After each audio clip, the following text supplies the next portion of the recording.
Good morning, everybody. Welcome to today's 1 Million by 1 Million Strategy Roundtable for Entrepreneurs. 1M1M, as you know, is the first global virtual accelerator in the world. Our mission is to help 1 million entrepreneurs reach $1 million in annual revenue and beyond, build $1 trillion in global GDP and 10 million jobs. And in support of that mission, we've been doing these free mentoring sessions for a long, long time. This is our 291st session. We've been here almost every week for 291 weeks with a little bit of here and there, you know, Christmas and Thanksgiving kind of breaks.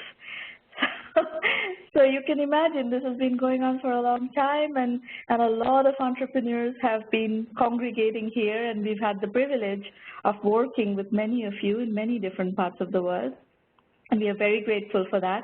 I am based in Silicon Valley, and our team is all over the world, and you guys are all over the world, so it's terrific to have this opportunity to talk to you, so many of you, every week from different parts of the world. If you're live tweeting the show today, please use hashtag 1M1M. Our Twitter handles are @1M1M and @Stromana. If you follow these accounts, you will be exposed to a huge amount of very high quality entrepreneurship related content, educational, inspirational, informational. The 1M1M Roundtable's YouTube channel is where we publish recordings of all these sessions. So you will find recordings of every single prior session. You will find this one also when it's ready to go up. And we strongly encourage, using that body of work to familiarize yourself, to simmer yourself in this entrepreneurship, genre, community. Now, these are the call-in instructions. I'm going to put these up again later on when we are ready to take calls. This is a roundtable. We want you to call in. We want you to participate, but we are not quite ready for call-in yet. I want to introduce first you to Caleb Sima. He is currently the co-founder and CEO of Blue Box, a stealth mode startup in the security space, but Caleb is a world expert in the domain of security, and he's done multiple companies, 3 companies in the space. And it's a real pleasure, Caleb, to have you here. Welcome, and looking forward to introducing you to our audience and creating this opportunity to learn from your journey. Thank you. I'm glad to be here. So, Caleb, when I first did your story, I remember I titled the story as Journey of a Child Entrepreneur. It was the story of SPI Dynamics, your first security startup. You were the founder CTO at the time, and the company was eventually sold to HP. What were the highlights of that venture, and what were your key learnings that you might want to share with our entrepreneurs here? Was the company bootstrapped? How old were you when you started, and what did you build? How much did you sell it for? That's a lot of questions at once. Maybe the best way is I can kind of summarize in a short story. Yeah. I started the company when I was around 19, which, by the way, these days is old when starting a company, apparently.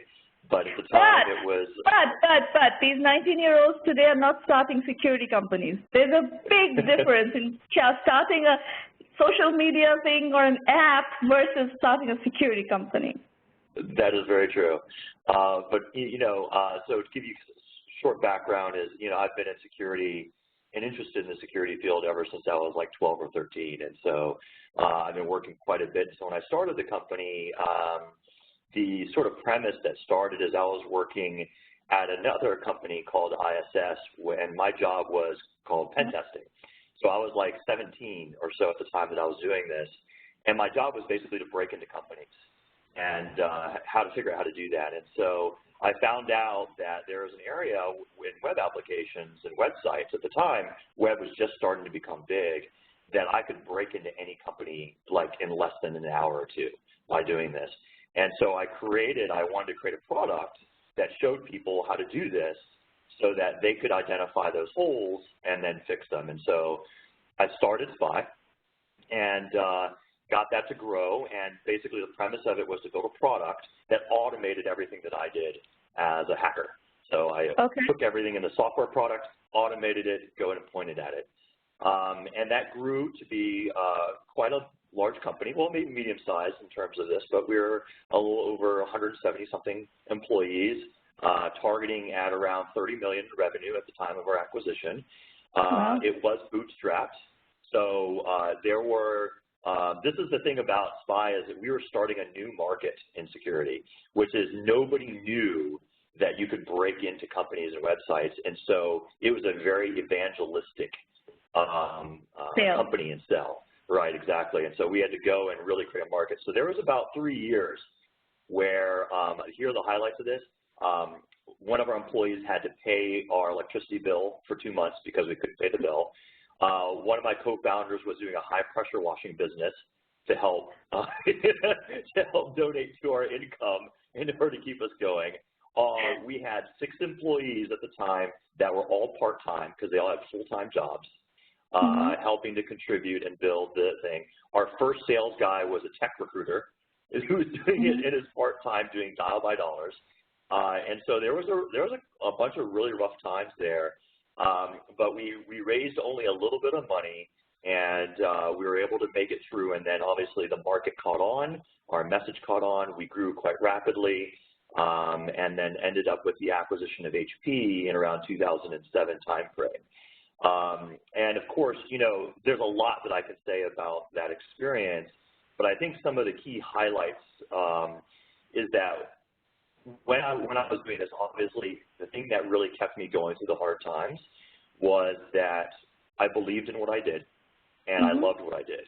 And no matter what people said or what customers said, well, I don't think this is a problem, or this doesn't sound like an issue to me, it didn't matter. I knew it was an issue. I knew it was going to become big. It was the faith that really held me through the times, and I proved to be correct, right? And that helped be the company successful.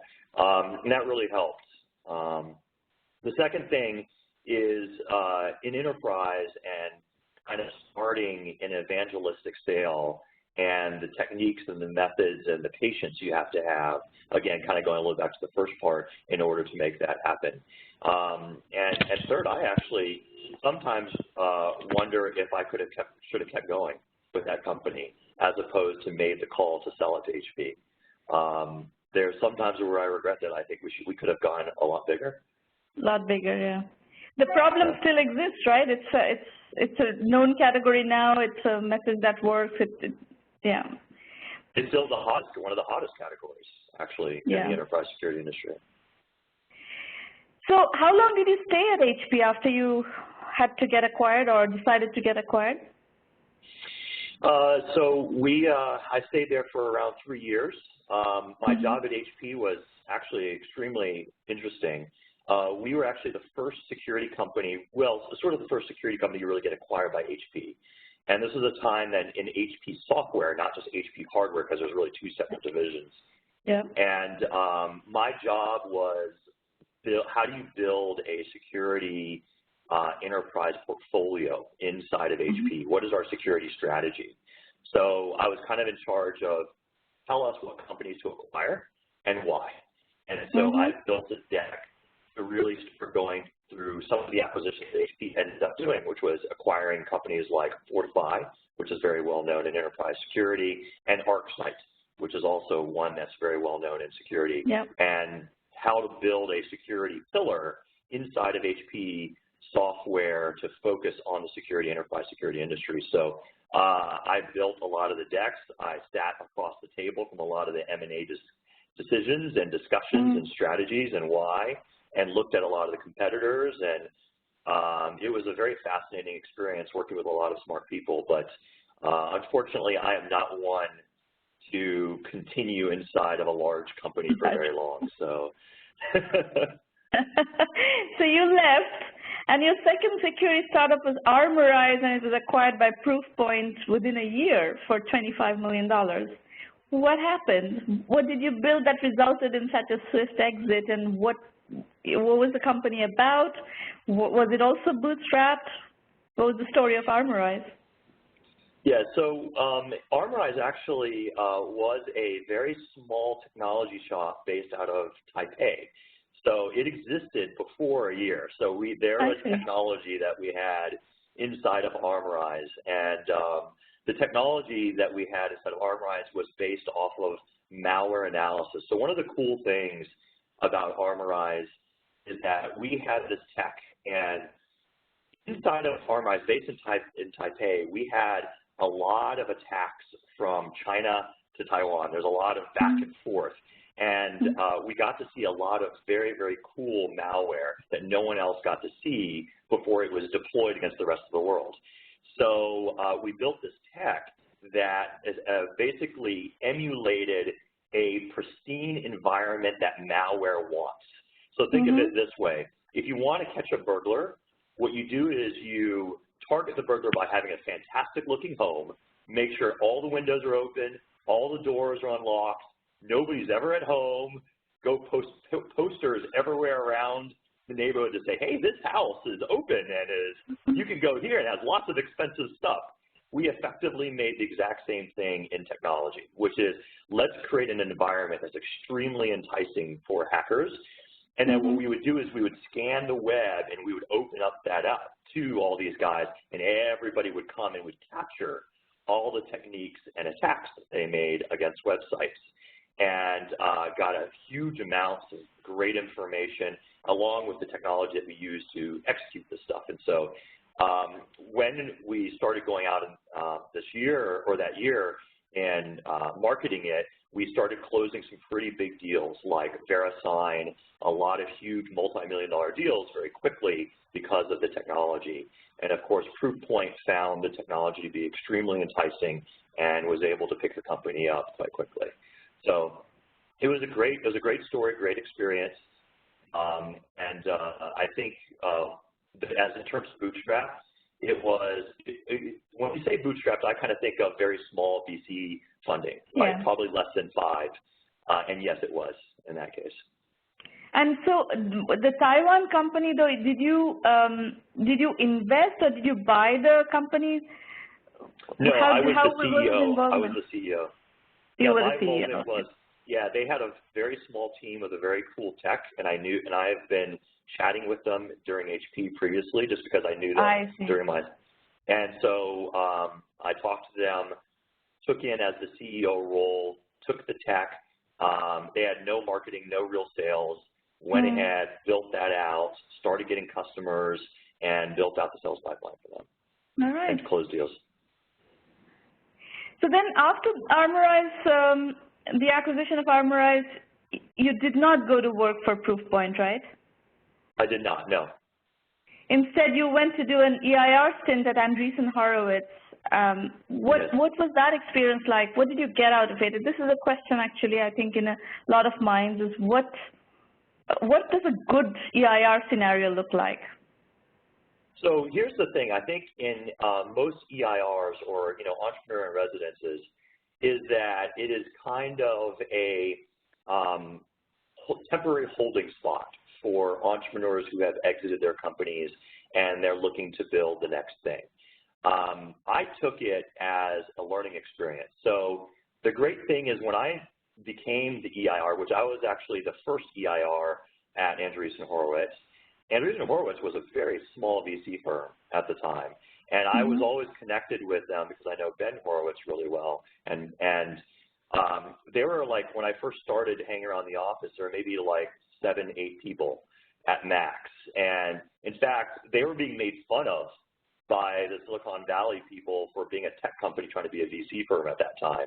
And so it was really interesting how I got to see that progression. But my job when I went in there was I took it as, let's learn everything I can about being a VC. Because I've always been on the pitching side of the table, never on the let me hear your pitch side of the table. And so I spent almost 8 months inside of Andreessen Horowitz going there every single day, 9 to 6 job. I sat and I listened to at least 5 to 6 pitches a day, from enterprise to consumer. I got to sit in all the decision meetings, with the debate, the negotiations, everything back and forth, and just learned everything I could. about VC that I could possibly, and I saw Andreessen Horowitz grow from like the 8 people up to, I think at the time I left, maybe it was like 60-something people, and really got to see some really unique experiences and learn a lot about how to pitch, what matters, what doesn't matter, and how to raise the money that you need in order to do so. So it was a great experience, fascinating. You were not tempted to go on the VC side, though? No, because here's the thing. I think it's sort of like a temporary high is what I would call VC. And what I mean by that is it's really fun to sit on the VC side of the table for the first, 3 to 4 months. I think it's really good to sit there and really experience what it's like and learn a lot about it. But when you get excited about the companies that are sitting across from you and you like, oh, yeah, this is a great idea, and you make the decision, you help make that decision for the investment, and then you start seeing them grow, and you start getting the back and forth of mentoring them to a certain extent and advising them, you're excited about it, but you're missing out. You know what I mean? Like for me, I'm an entrepreneur, so when I see all these companies revolve in front of me, in front of the table, and they're going off, and they're doing great things, I'm like, man, I need to get back in the game. Like I missed that in terms of going and doing that. And so I think for me personally, VC will always be a temporary type of thing. And it's something that I will always want to get back in the game and continue to do it on my own because it's just in your blood. Yeah, I think the personalities are very different. People who are entrepreneurs, people who are investors, and those are not necessarily interchangeable in my opinion. Some people like to bet on horses and some people like to ride the horses. I think we are more the riding horses type. Yeah, but I do angel investing, personally. So I do angel investment in companies, and I place my own bets based off of that, but it's not something that's a full-time thing, at least not at this point in my life, right? So you are now working on your 3rd security startup that has been in stealth mode for almost 4 years. Why such a long stealth period? Do you have customers? What's driving this decision of staying stealth for so long? Well, actually, I don't know where you're getting that from because we haven't been in stealth for a while. So we came out of stealth, I think, maybe about 1.5 years after we raised our so then round. Talk about it. we were not in stealth at all. So it's been more. We've come out with our product. We have customers in play, and actually I made a mistake here, but I'm no longer the CEO. I've stepped back and I've handed the company. I'm now chairman, so co-founder and chairman, and I've handed the reins to a CEO to take the company into the next stage of growth for Blue Box. But we haven't been stealth for quite a bit. So I have a bunch of different questions. Obviously, the fact that I thought you were in stealth meant that you were in stealth for a little while, and I must have missed when you came out of stealth somehow. Right. But why did you stay in stealth for so long, though? Well, we were only in stealth for about a year, a little bit over a year or so. And at the time, the way that we did it is we raised a round. And of course, you always need to announce when you raise a round. And then we weren't quite ready yet with what we were going to announce with because the mobile security market, which is what we're in, was extremely hot at the time. Lots of people were trying to get involved in it. And so everyone wanted to ask what we were doing, but we weren't quite ready to tell them. So we needed to take our time, buckle down, go inside of a basement, ensure that we come out with the right product before we went out to announce. And, but you were working with customers already? We did, yeah. We had a bunch of pilot customers that we had already signed on board, and the whole goal was to work with them as closely as we can in order to produce the right product. And what is the specific positioning of Blue Box? So our positioning is we're focusing on mobile security. So as you know, mobile is the hottest thing around, and the web really has kind of shifted itself over into the mobile realm. And just like in SPY, where web applications at the time were very young and a lot of how people knew about the attacks in web applications, the same thing applies to mobile, where mobile applications are now the new targeted attack grounds for attackers. So instead of going to your website and breaking into your website, I can actually go into your mobile app, watch how your mobile app communicates with your enterprise, and use that as my avenue or pathway to break into the enterprise, as my entry point. And nobody is looking at this. And there are a ton of mistakes. Same mistakes that happen in web are happening in mobile. Developers are leaving hidden menu screens, admin screens. Their back-end APIs that they're using are insecure. And so all that communication path are now being used as the attack vector. And so what we wanted to do is build a piece of technology that helps solve the problem. And like unlike Spy, which what we did was we built a product to tell you about the problem, we wanted to build a product that as a developer, a mobile developer or a security enterprise, you could just plug and play. You could drop it into your mobile application and it would automatically solve the security practices that you needed to do without you as a developer or company doing anything. And so we built a small piece of tech that gets embedded inside of your mobile app that effectively protects your mobile app from any type of attacker trying to reverse the app and use you as a back-end gateway, protects the data that the app actually contains, and tells the enterprise security guy everything that's going on inside of that mobile app and where your mobile app goes. So it kind of gives you a lot of threat intelligence about your mobile application installations. And what's behind the decision to step back from the CEO role? Well, so one of the things is for me is I love building and starting up to a certain point, and then there's a point where I think it goes to a more operational and scale, right? Where my passion lies is starting from zero, bringing it to a point of customers, traction, and growth, finding, what I like to say is, finding the repeatable model, right? Like building it to where you get a little bit of fire. Exactly, and getting to that point and then handing it over and letting someone take it and scaling it to the next stage. So what does that imply? Does that mean that you're working on another company that's in that 0 to product market fit phase? Well, I'm still involved with Blue Box on a very fairly occurring basis, but yeah, now I've taken a little bit of a step back, and there are other things in the works that I'm thinking about right now. So can you? I know this is also part of what you're thinking about, both in the process of starting another. Potentially another venture, also in your angel investing. Can you talk about what are some of the open problems in security that you think entrepreneurs should be looking at? So that's a great idea. So here's the thing: is security is extremely hot market right now.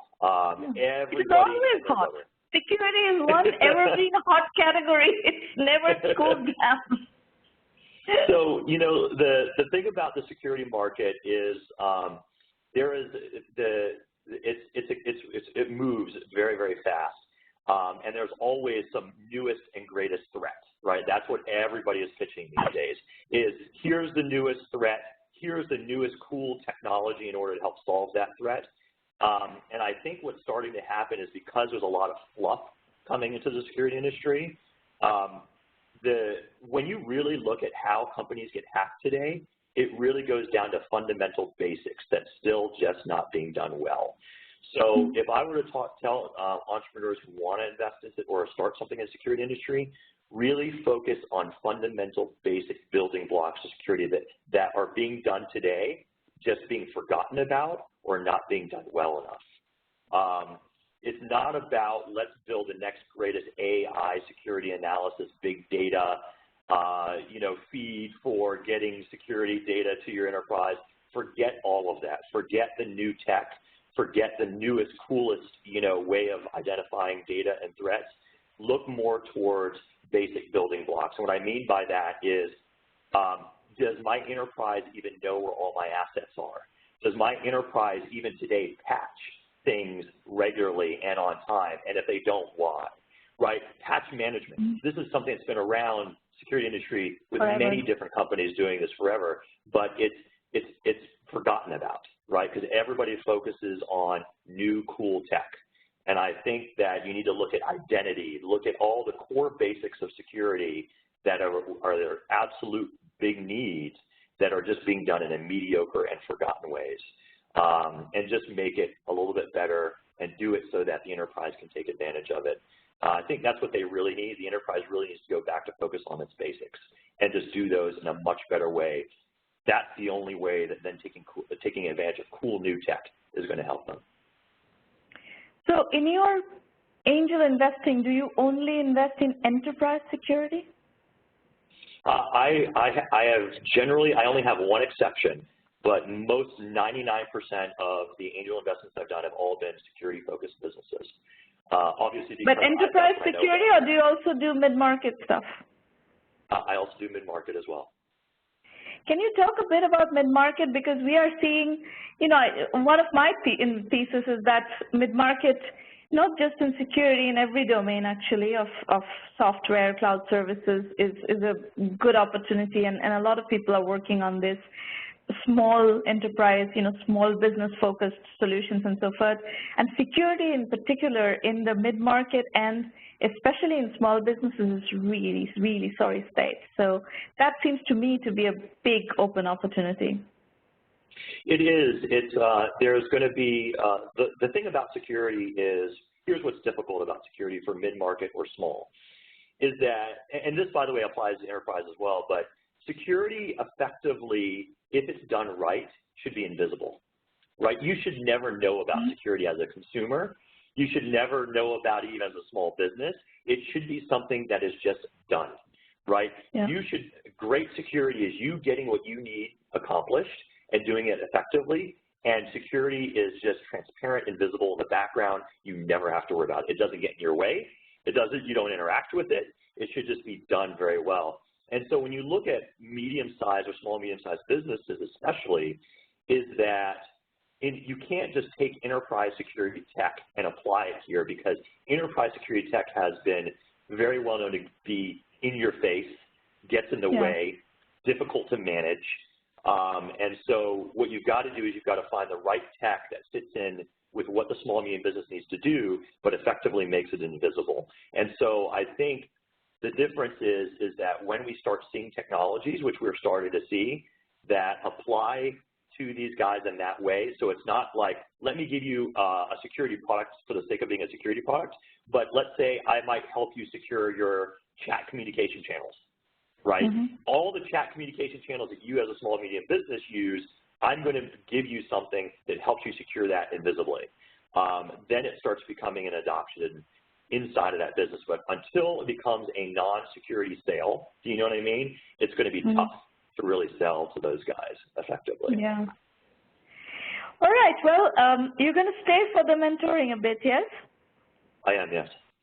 All right. So let's get going with the mentoring. Very interesting insights, especially from a real security expert. I'm sure entrepreneurs will find it helpful, and this is going to go on recording as well. So for those of you who are going to pitch today, I just want to set your expectations a little bit before we get started. Remember, this program is completely on your side. We are all on your side. We are not here to judge you or, be gratuitously obnoxious to you. This is not Shark Tank. This is not, investors evaluating you. We are essentially trying to help you do your piece better so that you can make progress through this platform.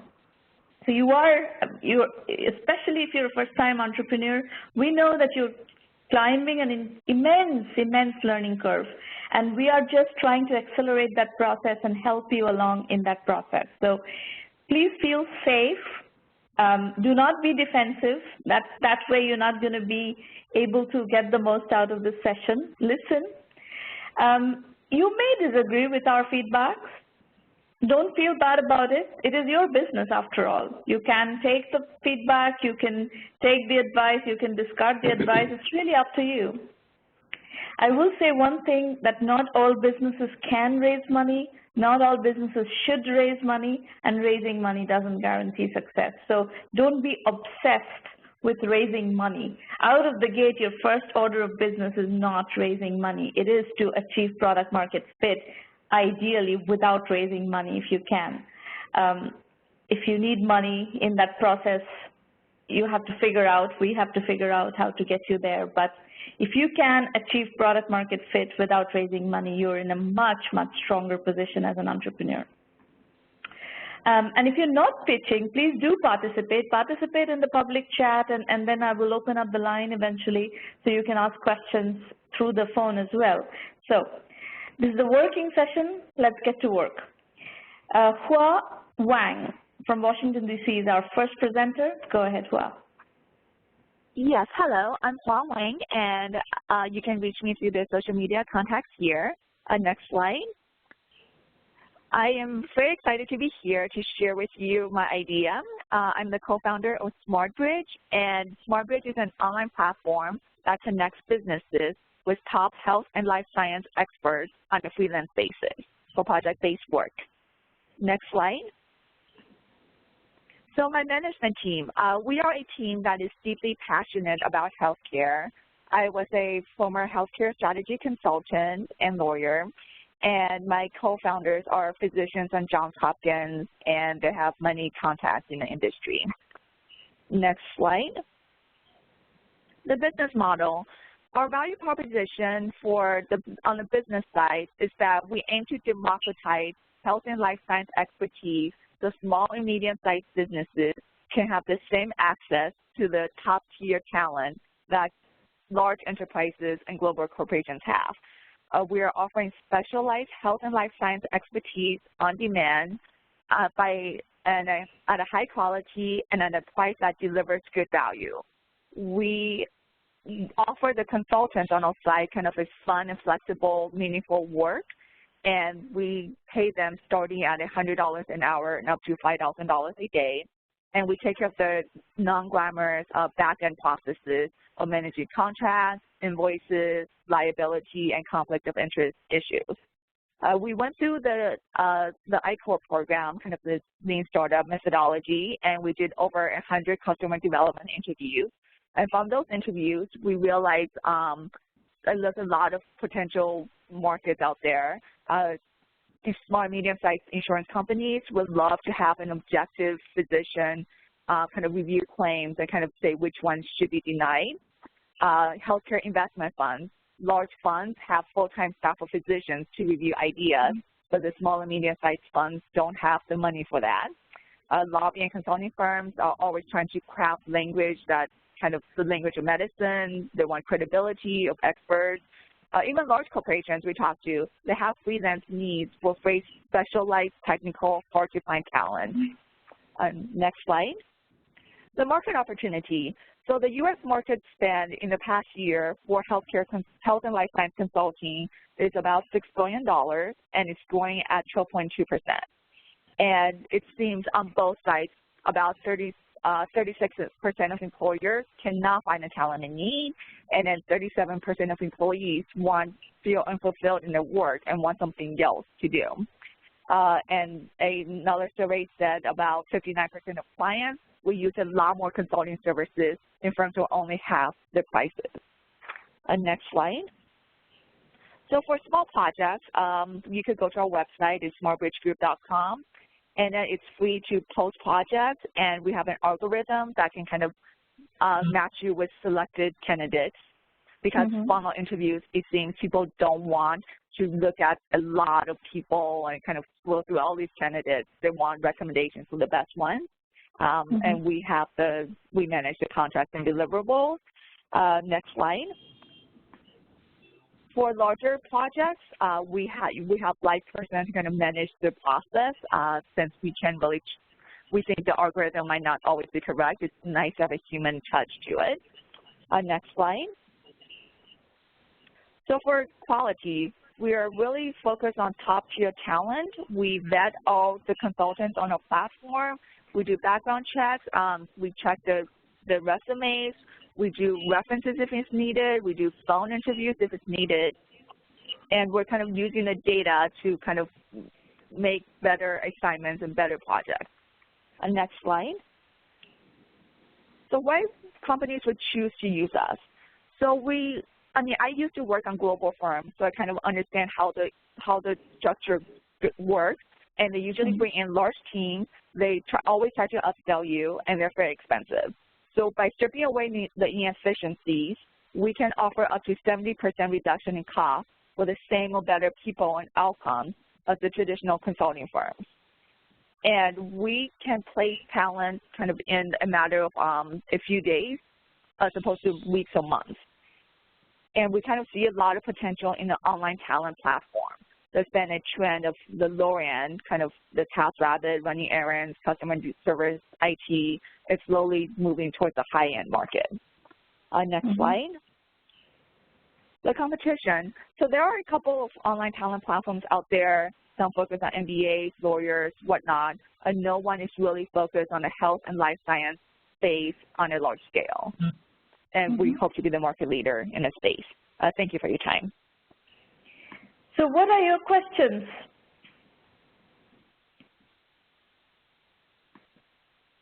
My questions or? Your questions. My questions, sure. So I guess my questions is more, I mean, we came up with this idea about 7 months ago. One question we came up with, it seems, for example, liability insurance, it seems very, it is expensive to offer it. So I don't know if anyone knows about what our options are. Is it to I have no expertise here in liability insurance, but what stage are you? Is this a running business already? Are you already doing business, or is this just a concept stage? So we're very early. I mean, we came up with this idea in July of 2015. We have 7 consultants on our platform, and we finished 1 project. Okay. And the platform, however, is in place already? Yes. And what is your, so right now, what are your priorities in terms of moving here? So, Hua, this is a mentoring session. We expect that people will come here with questions. I mean, I cannot manufacture questions from, unless you have questions, I can't help you. That's I true. have so okay. I was going to say, I do have some comments, right, if you yeah, go ahead, please. You know, one thing is, like, I'm not sure if you're going to be pitching this to only people who are in the medical field or understand your business, but from someone who doesn't know anything about the medical field, it was hard for me to grasp what exactly you do and why does it really matter, right? So, for example, whenever you do a pitch, the most important thing you should do is tell a story. From, like, think about it as a beginning, middle, and end of a story. For example, and the best way to do it is first talk about your problem, right? Like in the medical field, hey, this is how it works today, right? What happens is small, medium-sized companies and healthcare funds, they struggle with hiring these contractors. They either fall on their face or it takes them 6 months to hire them, even though they only need them for small amounts of work. And this is a huge issue, right? So think of it like what you want to show to people is that this is a problem. This is a story of what people are struggling with. And then you want to walk through, and here is how we propose to solve that problem or to shortcut that problem to make it easier. And so this slide specifically is a lot of words, right? I think that what you want to do is you want to kind of simplify this a little bit more and talk to people like they don't know anything around the medical industry or how the medical industry works. And so you really want to help them follow through that story. So, you know, kind of show them that this is the problem, here's how it is, and this is how it works. And do it in a much more story-like form. And that really, really helps from an investment perspective. So that's one piece of advice. Yeah. Use case, I think, is for me, you know, whenever I'm dealing with complex concepts, whether to explain complex concepts or being explained concepts, you know, I do entrepreneur interviews probably 5 or 6 per week.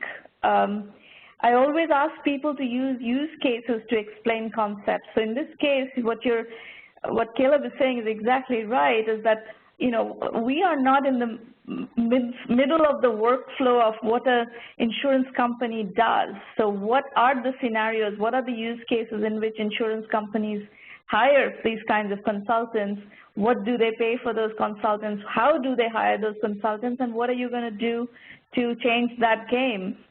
So in each of your 4 bullet points of customer segments, if you illustrate them separately, maybe move them out into one slide each and do a use case on each of those scenarios, that would address what Caleb is asking for here. Yes. And one other thing here on your market slide, the one question I had in your market size was, it sounds like you are a consulting company, right? I mean, you are basically a consulting company with a very simple platform, but at the end of the day, what you do is you keep people on the bench and you try to get these people to connect with each other. When you look at the healthcare consulting market here, which you kind of pushed up here, what I'm confused about is, like, who are the big guys in this, and what are they doing? How is it different? Is it just because they don't have the software platform piece, or is it really $6 billion of just consulting companies that are in this space?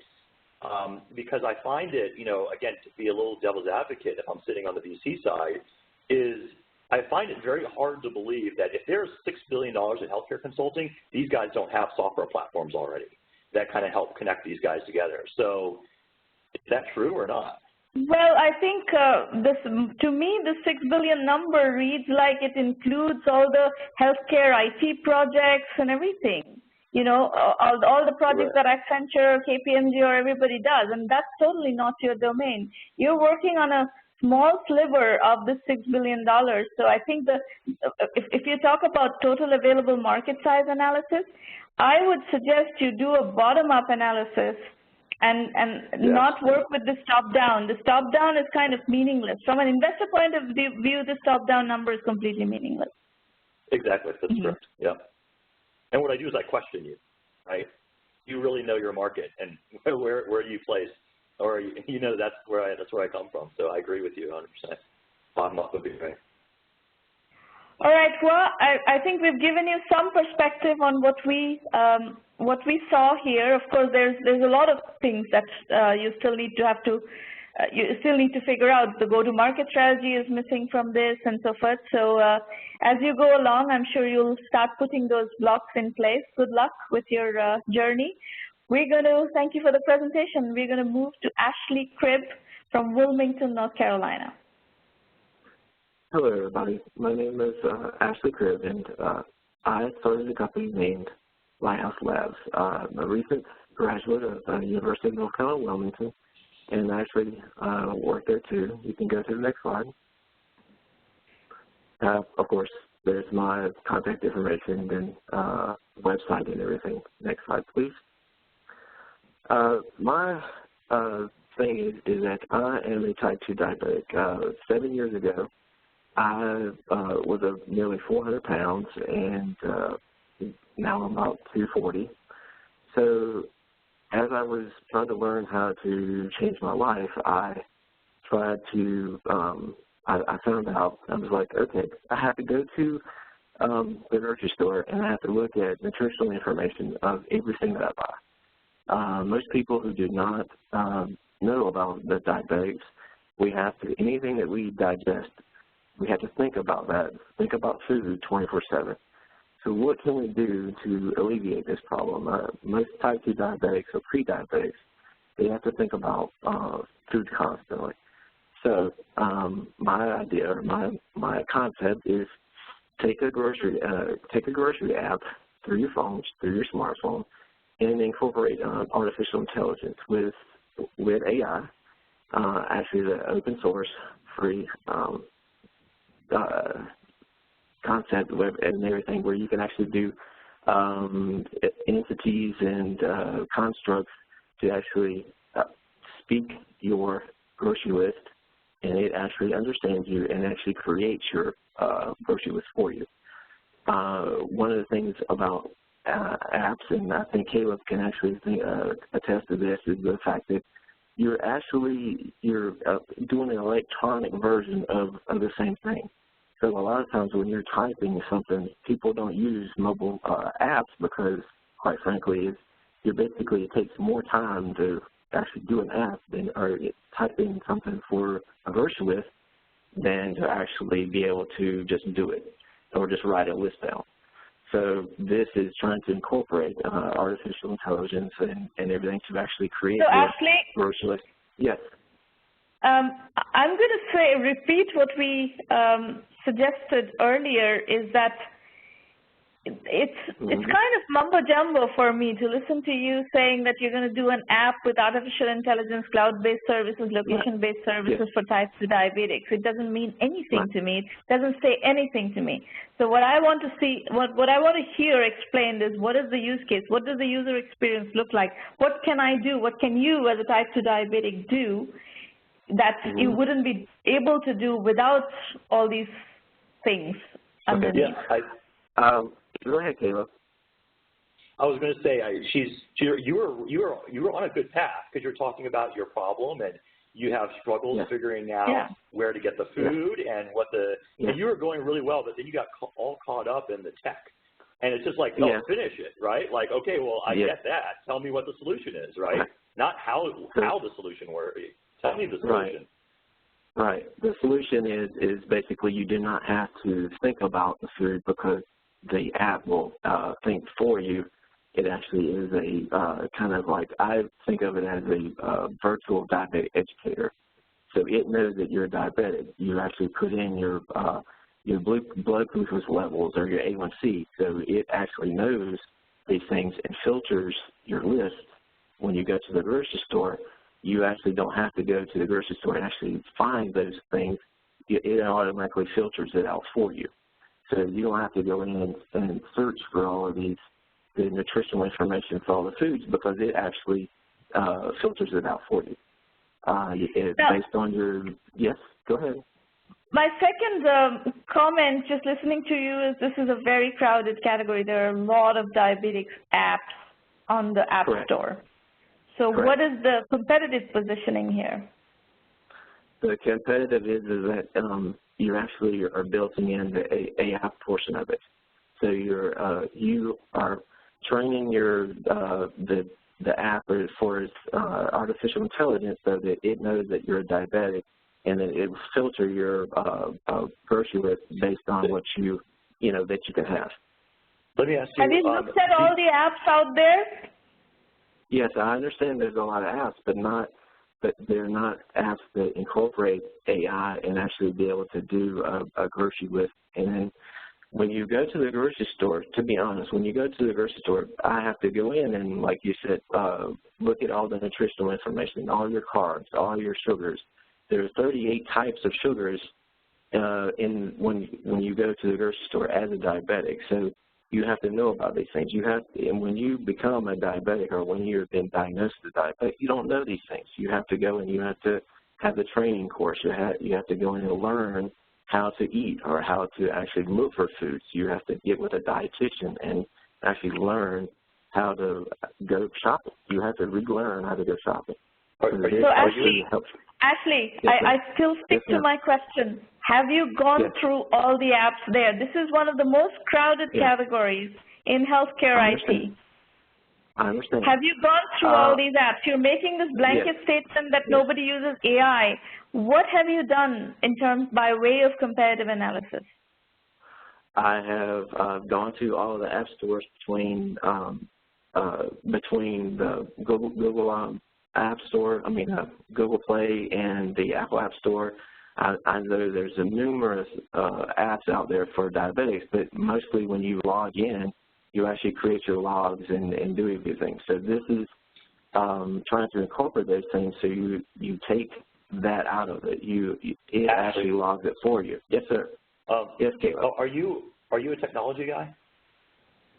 Yes. Like, are you a developer? Yes.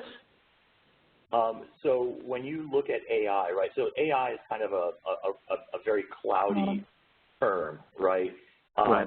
And so here's what at your premise, I think your idea is sound, right? Which I think is, your idea is, as a diabetic, there are a billion different food items that I've got to filter through in order to identify the things that I can eat, right? So that is your problem statement, right? And then your solution, is, how do I bring just those items? How do I do the filtering for the diabetics? right? So that I present them with a store of all the items that are the best of the best that are good for diabetics. So it's like instead of a Safeway for Safeway, it's a Safeway for just diabetics, right? That all the food items that you've got is sort of do that. I think the story that you want to tell is along that lines, right? Is you need to be able to say, my goal is to bring to diabetics a place where every food item is diabetic safe. And you can pick anything from chicken to salt to sugar, and it will always be diabetic safe. And that's what you really want to solve. And how you solve that from a technology perspective may or may not be AI, right? It doesn't necessarily add any value to your company if you say AI or not AI, because in this scenario, it doesn't really make a difference. What you really want to do is get that point across, and then based on the comment of competitive analysis, is understand if that's what you want to do, is there anyone else in the diabetic space that does do that, that presents every single food item that only that as a diabetic I can use? Who does that? And if they do it, what then would be your competitive difference, right? And I think that's where you want to start going with some of your flow in this presentation. Is I think your idea is there, you're just not quite telling the right story in the right way. So adding to that, my observation is that you don't need heavy-duty AI to do what you're proposing to do. It's actually not that complicated. And you're kind of emphasizing on AI because it sounds cool and it's a hot thing in the market right now. I think that is unnecessary. The other thought I have is that this may be better sold as an enterprise product. If you go to Safeway and say that, okay, I have this diabetes app and I can take this on top and put it on top of your inventory and customize like this personalized, diabetes personalized Safeway store app that Safeway would then distribute to its customer base, or Trader Joe's would do that, or Whole Foods would do that, or whatever grocery store you sell it to will do that. That may be a better go-to-market strategy than trying to go consumer, which, getting things discovered on the App Store these days are very, very difficult. The App Stores are incredibly crowded.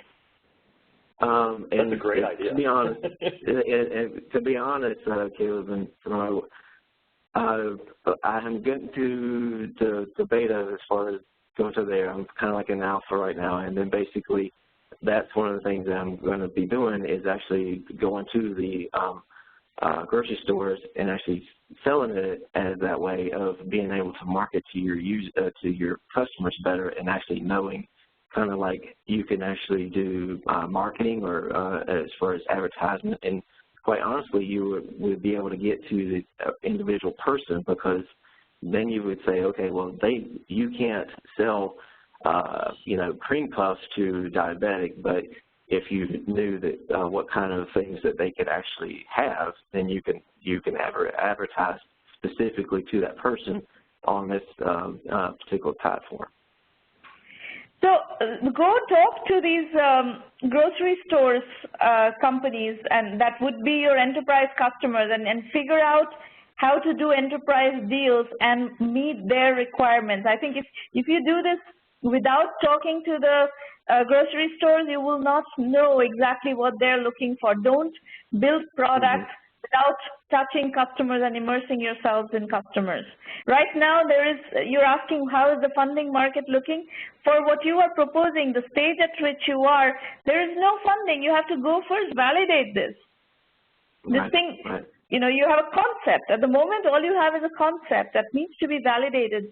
These days, people don't invest in companies that are not validated, by and large. Unless you have prior relationships, you have prior track record with investors, you're not going to, on a concept, unvalidated concept, you're not going to get funding. So go first, and if you can actually validate if the grocery stores actually buy into your concept, you can just sell to them and start generating revenues, and maybe you don't even need funding, who knows?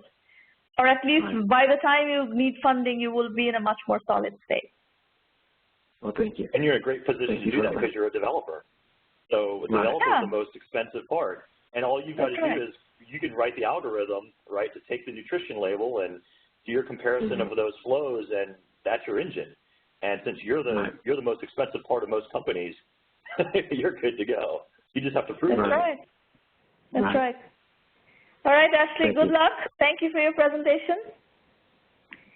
We're going to go to Prajesh Karat next. Prajesh, where are you dialing from? I'm from Bangalore, India. Okay. Tell us, what are you working on? Yes, we 5 of us have started a food tech company. It's Cassowary. So hello? Are you there? Hello, are you able to hear me? Yes, now we can. Go ahead. Keep going. Yeah, I'm sorry. Yes, so we have started a company called Cassowary into food tech, and our focus is only on breakfast vertical. So this is still in a concept stage where we have done the market research, where our idea were validated with the market research. So how it started was, this is the general problem for IT people in Bangalore, where early morning they have to make a huge rush by 6:45 a.m. onwards till 8 o'clock. They have to prepare the kids' breakfast, they have to prepare snack, and then they have to get ready for their office, and then they have to leave for the office. So this is where we wanted to tap into, and there's no current competitor present at present in the market who are tapping this particular sector.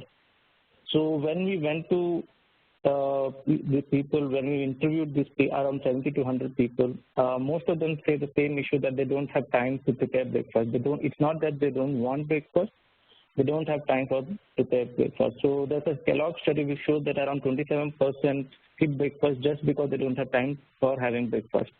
And along with this 27%, that's 81% of them do not have nutritional food at breakfast at all.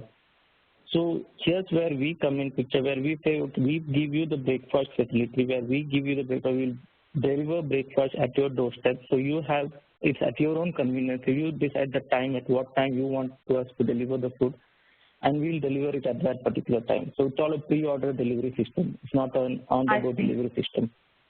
Okay.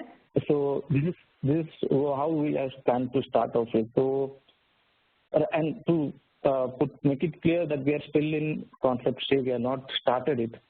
So the idea is to have a pre-order plan. So by the time we come to the kitchen early morning, we know how many orders are already in place for us, and according to that, we can distribute our delivery system. So what we have done for the delivery is, our delivery area we are divided into several grids. These grids are divided based on a 1.5 kilometer square area, and how many apartments or how many gated communities come into that particular grid. So we know at what time, at any given point of time, where to put a delivery person, at which particular grid we have to put more delivery person, and where we have to pull out the delivery person from a particular grid. So this gives a control to us in our hand, where we can have much more streamlined delivery system. Next slide, please. So, Prajesh, I have the immediate question that comes to my mind is, I know there is a bit of a bubble right now in India in food delivery startups. What does your segment look like with respect to competition? The news, all the news, whatever is going on regarding the food tech, it's all in the delivery section. They are not from preparation to the delivery. In our case, we are preparing. We have our own centralized kitchen. We prepare our food because 2 of our founders, they have worked with Taj, Oberoi, Royal House of Mysore. So they have experience around 2 decades. Anyone in hotel industry, food industry in Bangalore, in and around Bangalore or India, they know about those people. So they will be preparing in the food in our kitchen, and then we will be delivering it. Whatever news we hear about the delivery, it's only about aggregation model. It's not about the entire vertical. Okay, fair enough. So the other thing that I'm thinking, as I'm visualizing a city like Bangalore or Bombay or even Chennai, these are very big cities. very highly crowded and immense amount of traffic. So if you're trying to do this out of a centralized kitchen, you know, in rush hour, how does that play out? Do you need distributed kitchens? Yes. To start with, we are only taking a particular region of Bangalore. We are not even concentrating on the entire section of Bangalore. Our future projection is once we reach our target, within a year period of time, we will open different centralized kitchen in different sections of Bangalore. Now, the second question of yours on the traffic aspect. Early morning, our operating time is where it is critical for us. None of the competitors, if you go ahead on the slide, there are competitors already in the market. So none of the competitors are in that particular time period. It's not because we are not sure why, because we did the market research and there are people actually interested to have breakfast at that particular time. So in that given point of time, the traffic is very minimal.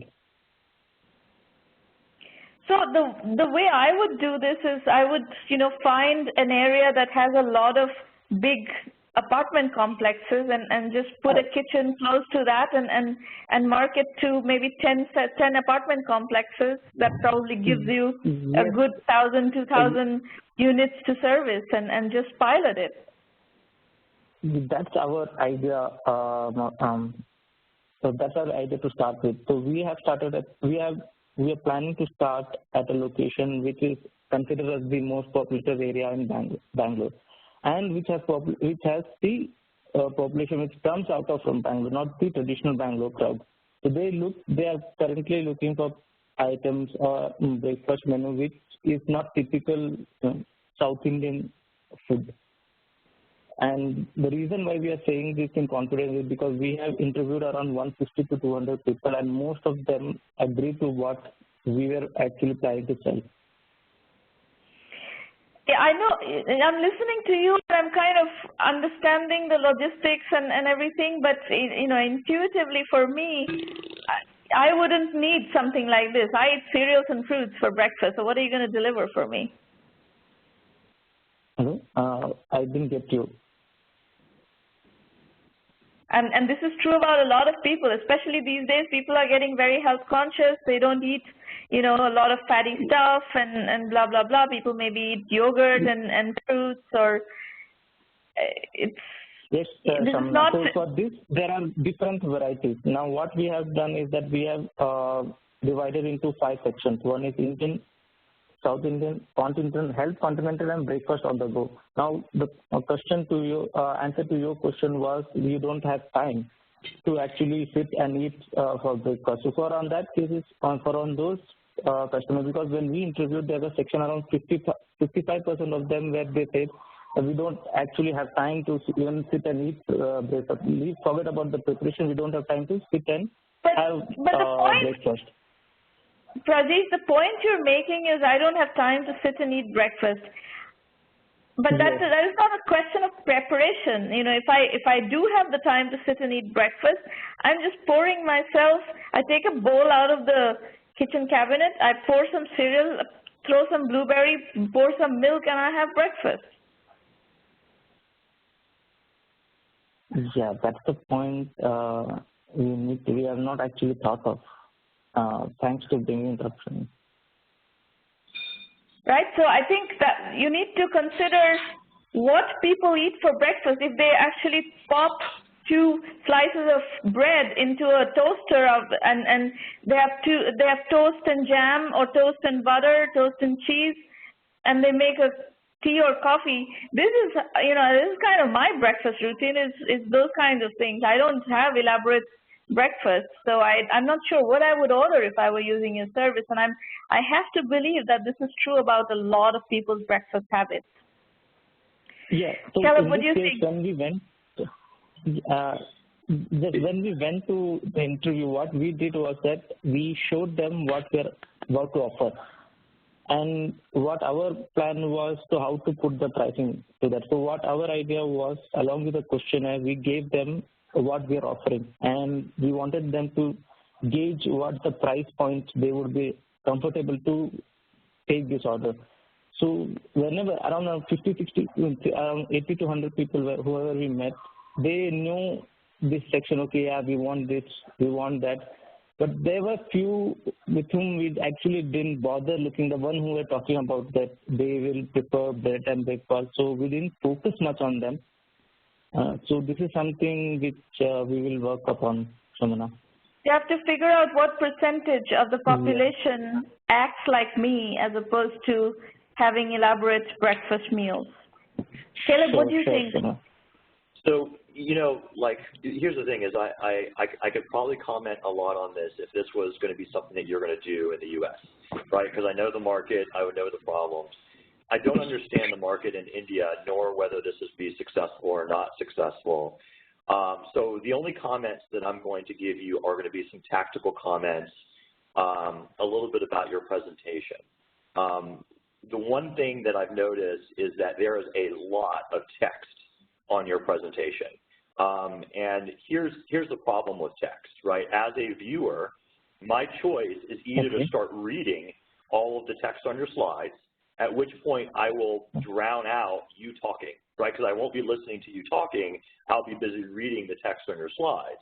Or what ends up happening is if you replace the text with just very short segments or very, very simple diagrams or wording, I will be able to get at a glance, and then I'll listen to what you have to say, right, because I'm not busy reading your slides. So tactically wise, I would think when you give a presentation, you need to understand that make it very, very simple, right? It's only getting the concept across.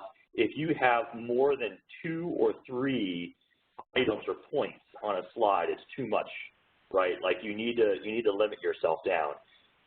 When you start getting down into, for example, a competitive analysis slide, this is so much for me to try to figure out.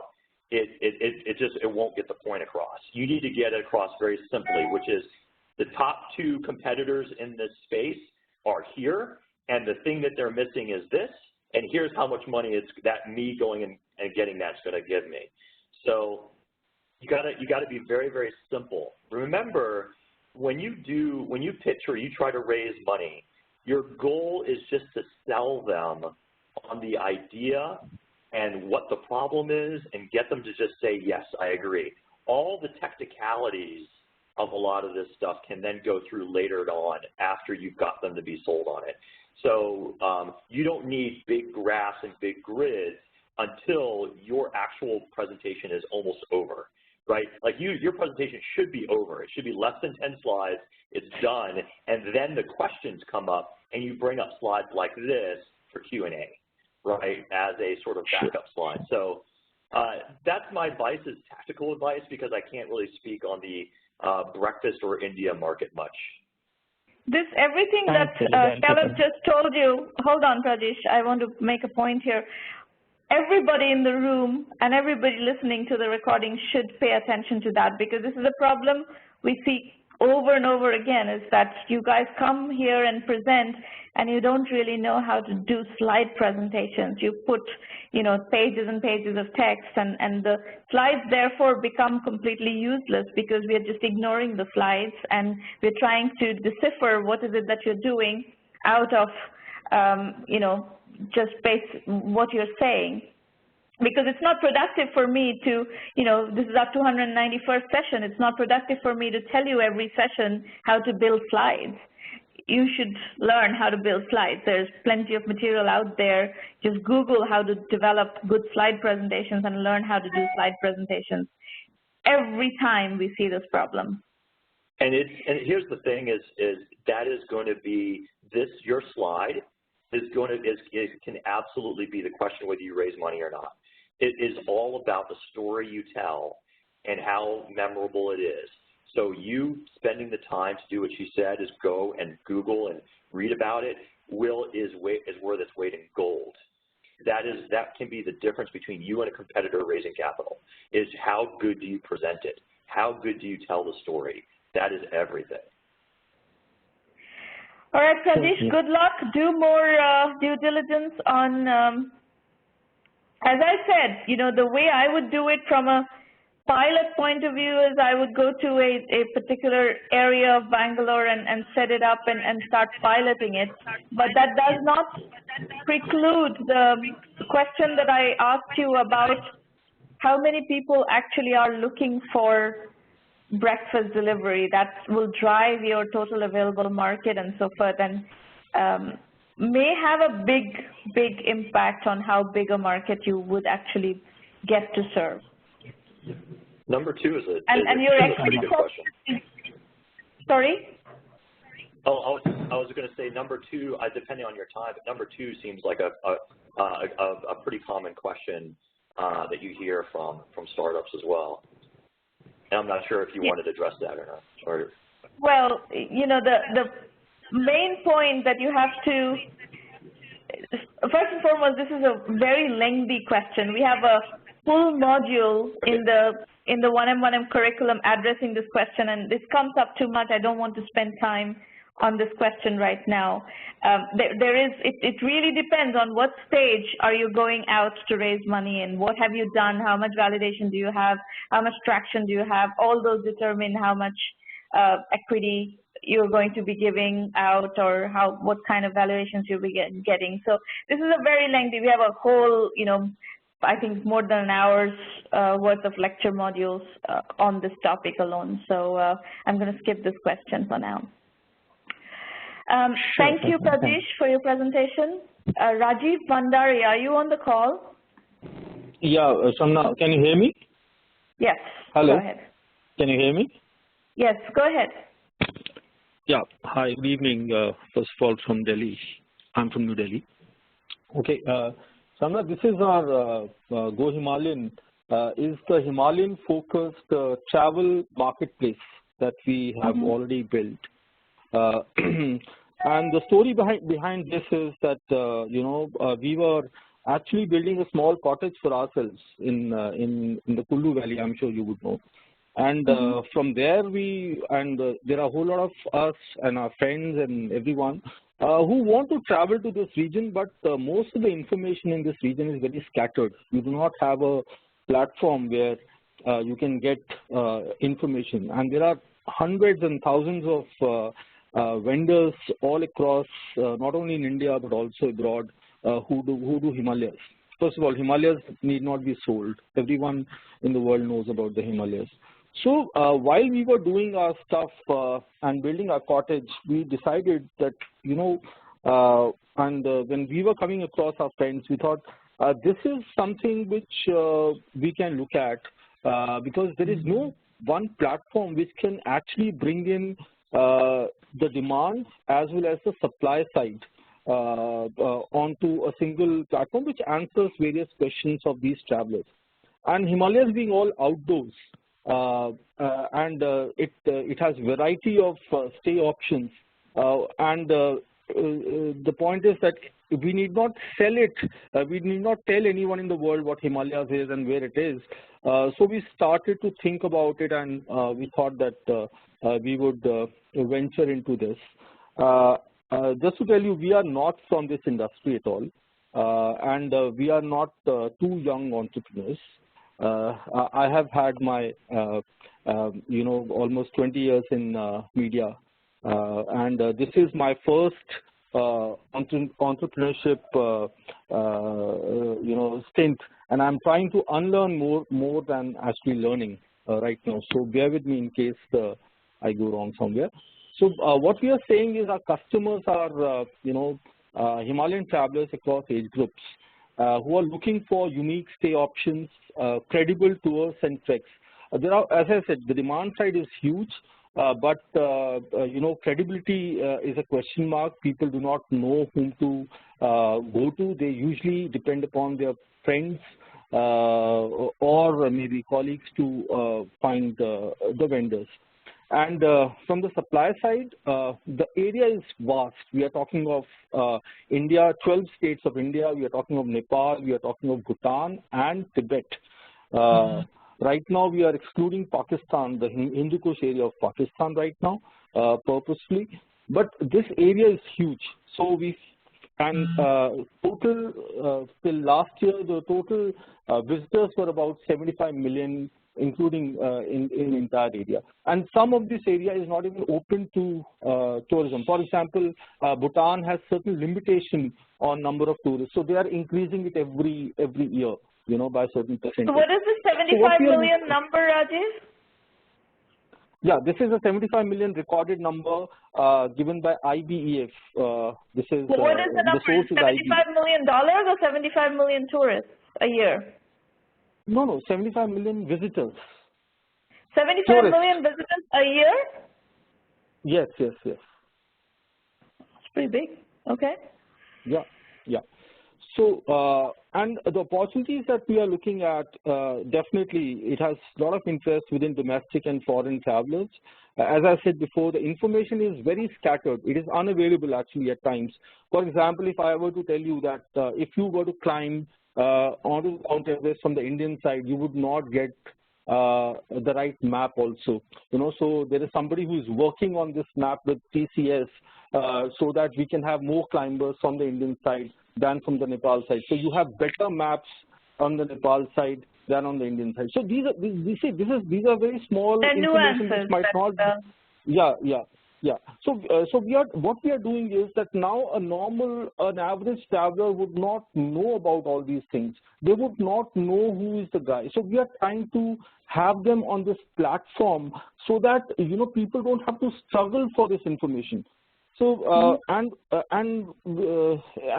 we believe that over a period of time, the traveler would be very demanding, and they would look at specialists. And this I'm taking from various industries, and especially from my own industry, which is the media industry. That today you have, for example, in India, you have a Hindi entertainment channel, you have an English entertainment channel, you have a comedy channel, you have various language channels. And when you go out to eat, you know that whether you want to go to a Chinese restaurant, or you want to go to a Lebanese or to an Indian or to a South Indian. So in travel also, this is my gut feel that there would be disruption where they would look at certain specialists as we move along. Specialization is always, Rajiv, is always interesting. Depth is always interesting in opportunities. It all depends on market size. So I think what I found intriguing about what you said, if that is true, that there are 75 million travelers a year traveling to the Himalayas, that is a very big number. And if you do something in depth for the Himalayas with that market in view, that I just have in my gut, that number doesn't sound right. I'll just have to be upfront with you. The number sounds too big to me. No, I'll tell you, but look at it from the size of India. We have a population of 120 crores. Okay, so if I'm looking at 75 million across India, we are talking of 12 states, which is 33% of India. We are looking at Bhutan. You know what the number for Bhutan is? It is less than 0.2 million only. So, and then it is Nepal. Nepal is roughly about. Hold on, go ahead, Kelly. I was going to say, I don't think so. One of the things I think you should take away from this is not let's debate on the number. I think in your presentation, what you should do is if 75 million is sort of a blocking point. In your slide, include a reference, right? Make sure there's a reputable reference for this 75 million number that you can point to. And like, for example, where that number came from, did it come from something that was reputable, that was official? Put that in the slide. And then the great thing that you can do here is, as opposed to trying to convince somebody about all of the people and where they come from and et cetera, you can just point to the reference and then you can move on. And that will probably help you here. Absolutely. In fact, I'm quoting government figures. I'm not quoting figures. These are government declared figures per state of India, of the Himalayan state of India. Sure. All right, carry on. Okay. So if you can just go back to the slide, the previous slide, please. You need to hurry up because we're getting to the. Okay. Okay. So what we are saying is it's a dedicated platform. The next slide, please.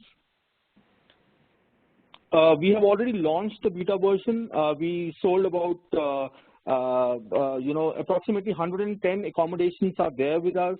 About 1,700 room inventories are there. And we have already done 2 literature fests in the Himalayas. We were the partners. And so we have already booked a certain number of nights on our website. And this is, we are active on SEO. We are active on Facebook, Twitter, and emailers. Next slide, please.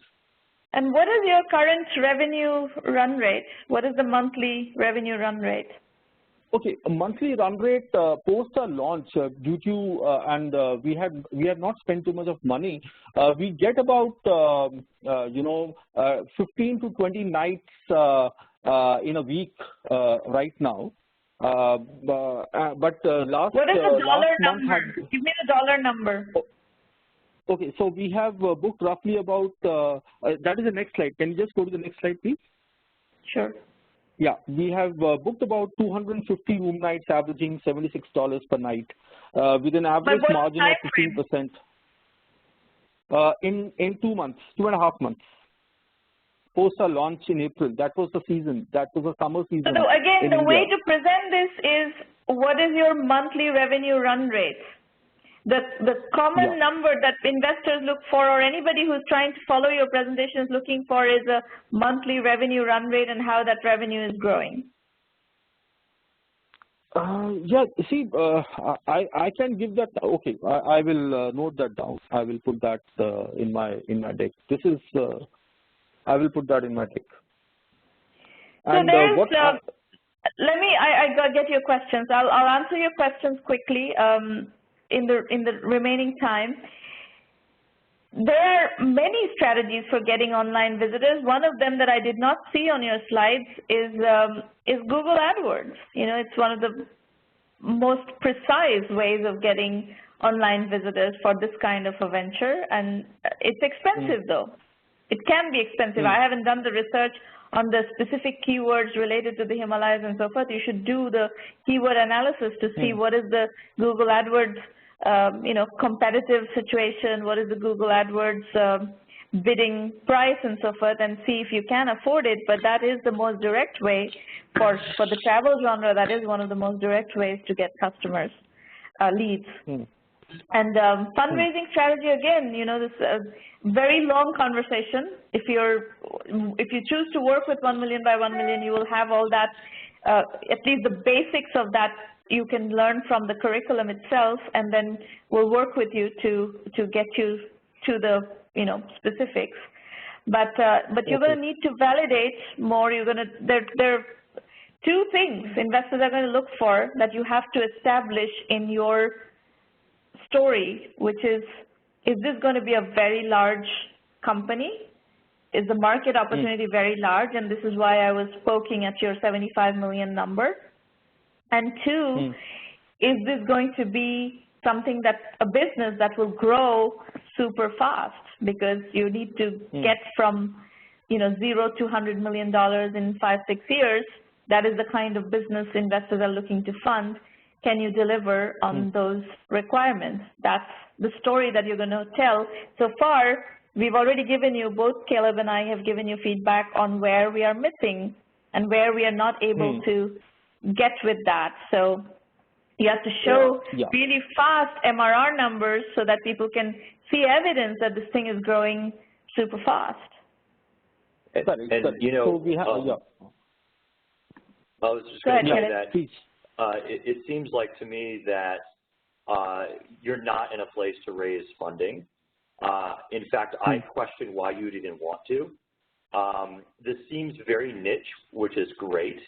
It seems like you're getting traction, which is great, but this seems to be like a lifestyle company, right? Like you've already got the beta, you're already getting orders. This is, grow it organically, little by little over the next year with you and a couple partners, right? Or just you and your friend.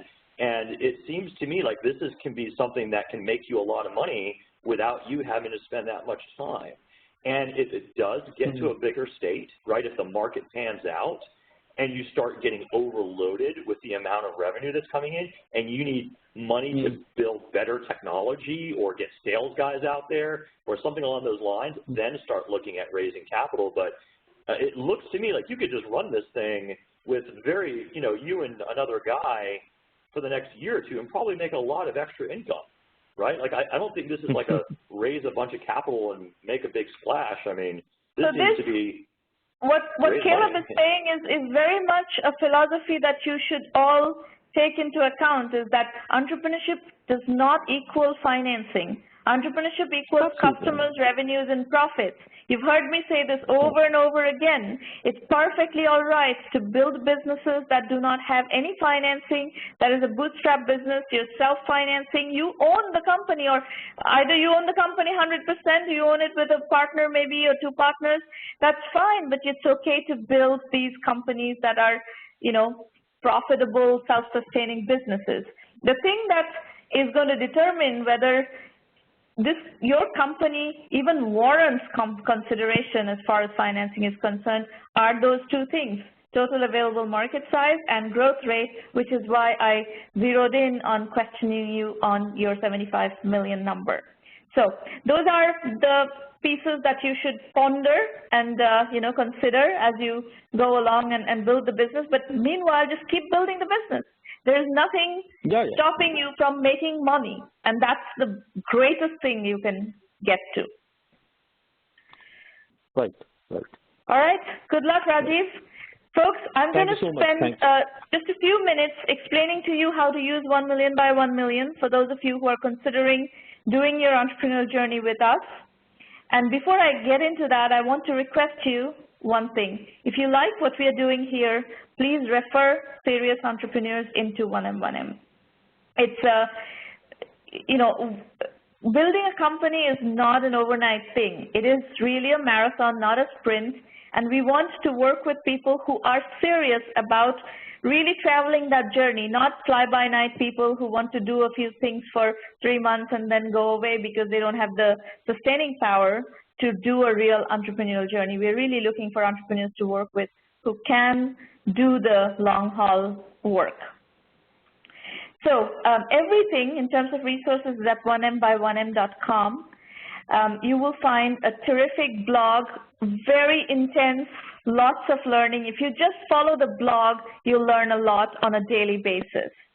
The Entrepreneur Journeys book series, we've published 12 volumes of. These are case study-based books, and each of them dive into specific topics. You heard Caleb talk about his bootstrapping with a paycheck journey in his first venture. 5 people all keeping their day jobs and doing a startup on the side.